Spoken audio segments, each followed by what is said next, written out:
มื้อนี้เราจะมาลมเกี่ยวกับธาตุผสมอะโรมาติกฮิโดรคาร์บอนเนาะคำว่าอะโรมาติกฮิโดรคาร์บอนแม่นธาตุใดแด้เนาะก็หมายความว่าตัวทบิดของธาตุอะโรมาติกฮิโดรคาร์บอนนี้ก็คือแบงแสนซึ่งแบงแสนมีส่วนโครงสร้างหลายรูปแบบเนาะที่เป็นตัวแทนของมันแต่ในนั้นอนุกรมมันก็มีหลายๆอันแต่พื้นฐานแท้ๆแบงแสนฉะนั้นตัวอนุกรมมันก็มีหลายๆที่เป็นตัวแทนหรือว่าธาตุที่แทนบ่อะตอมเป็น1ตัวหั้นก็มีหลายตัวอย่างคือบรโมแบงแซนนิโตรแบงแซนเนาะแล้วก็อิโอโดแบงแซนอันนี้ก็เป็นอนุกรมของมันเนาะแต่นอกจากนี้ก็ยังมีหลายอีกที่เป็นธาตุวงหอมซึ่งเราจะไปเบิ่งนํกันพร้อมทั้งศึกษาและอ่านชื่อไปพร้อมเนาะถ้าในกรณีที่มี2จุดเปลี่ยนแต่บ่ตรงในเส้นนั้นก็เป็นธาตุวงหอมคือกันนั่นคือจังซี่เนาะอันนี้เวลาเราสิอ่านชื่อเด้อันนี้ก็ค่อนข้างยากๆหน่อยนึงแต่ว่าก็บ่เป็นหยังเราต้องเข้าใจนํกันว่าถ้าเป็นมีจุเปลี่ยน2จุต้องกำหนดตัวเลขเนาะตำแหน่งที่1แต่ตำแหน่งที่2มาหรือที่3มาต้องใกล้กันเนาะจุก็ต้องใกล้กัน2 3 4 5 6เวลาอ่านก็บอกตำแหน่งพร้อมของจุเปลี่ยนหั่นตัวอย่าง1โบรโม3โคลอโรแบงแซนถ้าได้แบงแซนคือเก่าแล้วเนาะ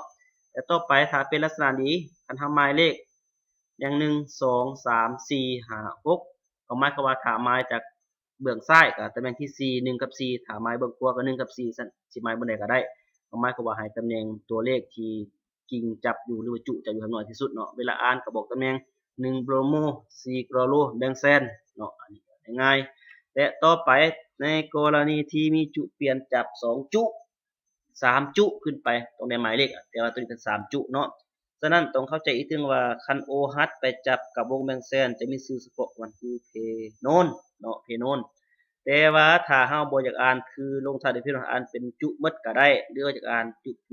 จุเพโนนก็ได้ต้องเบิ่งกันหมายเลขตรงหมายเลขใส่จุเปลี่ยนที่เป็นหลักเนาะคือ OH นี่1 2 3 4 5 6ฉะนั้นการหมายเลขก็ต้องเบิ่งคือกันว่าเบื้องใดมันใกล้หรือว่าเลขน้อยที่สุดเวลาอ่านก็อ่านกิ่งก่อน1ฮิโดรอกซิดในกรณีที่3โคลอโร4นิโตรแบงแซนอันนี้เราจะอ่านเป็นกิ่งหมดเป็นจุเปลี่ยนหมดแต่ว่ากรณีบ่อยากอ่านเป็นจุเปลี่ยนอยากอ่านเป็นจุเพโนนลงท้ายก็อ่านได้เอาแต่3โคลอโรหั่น4นิโตรเดี๋ยวก็ลงท้ายด้วยเพโนนก็คือ OH จับก็เป็นเพโนนเลยเนาะต่อไปมานี้ก็คือ CH3 เป็นจุ1นิโตรเป็นจุ1เวลาเราอ่านแต่อย่าลืมเนาะ CH3 จับกับวงแบงแซนจะเป็นตัวลูแอนเนาะฉะนั้นเวลาเราสิอ่านเป็นจุเปลี่ยนก็ได้หรือสิอ่านเป็นกลุ่มของมันก็ได้แต่ว่าในนี้ครับจะหมายเลขก่อน1 2 3 4 5 6เวลาอ่านก็1เมทิล3นิโตรแบงแซนหรือว่าอยากอ่านว่า3นิโตรตูลูแอนก็ได้อันนี้ขึ้นกับความตั้งใจของผู้อ่านเนาะเพราะว่าการอ่านสื่อก็มีหลากหลายอันนี้เขาก็จำกัดบ่ได้เนาะการแนะนำว่าสิอ่านจังซี่จังซี่ก็บ่แม่นต้องเบิ่งความเป็นจริงฉะนั้นอันนี้แม่นการอ่านหนังสือแบบสื่อของวงหอมแบบทั่วๆไปหรือแบบสากลเนาะแต่ว่ามีบางจุบางคำที่ออกมาเป็นชื่อเฉพาะหรือว่าเป็นตัวกำหนดชัดเจนก็คือคำใส่คำออกโตเมตาปรานี้และมันเป็นจั่งใดให้มาเบิ่งเนาะตัวอย่างก็คือแบงแซนต่อกับจุรอรัวนี่2จุในตำแหน่ง1กับ2เนาะใกล้ๆกันฉะนั้นมีหลักการแนวนึงน้อยนึงเนาะ1คันว่าจุเปลี่ยนหั่นไปติดๆกันระหว่าง1 2ใกล้ๆกันเขาเอิ้นว่าออกโตเนาะอ่านว่าออกโตเพื่อแทนตำแหน่ง1 2และตัวที่3ตัวที่2เนาะตำแหน่งที่1กับที่3เวลาอ่านบ่อยากใส่1 3ตำแหน่ง1กับตำแหน่ง3เฮาใส่คำว่าเมตาก็ได้อันนี้มันหลักการมันเนาะ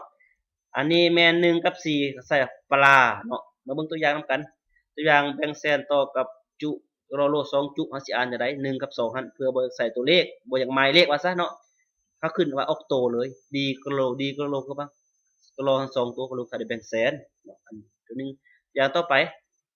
อันนี้ตำแหน่งที่1กับที่3เฮาใช้คำว่าปลาเพราะว่าปลามันตำแหน่ง1กับ4เนาะปลาเมทิลอะมิโนแบงแซนบัดนี้ต่อไปตำแหน่งที่1กับที่3เฮาก็อ่านได้เมตาโบรโมโคลอโรแบงแซนนี่ก็เป็นการอ่านสื่อตามอักษรของเมตาโอโรปลาเนาะก็หวังว่าถ้าคลิปนี้มีประโยชน์ให้บรรดาท่านผู้ที่นำใช้หรือว่าเบิ่งกรุณากดติดตามกดแชร์เพื่อให้ผู้กำลังศึกษาหำเรียนได้นำใช้ขอบใจ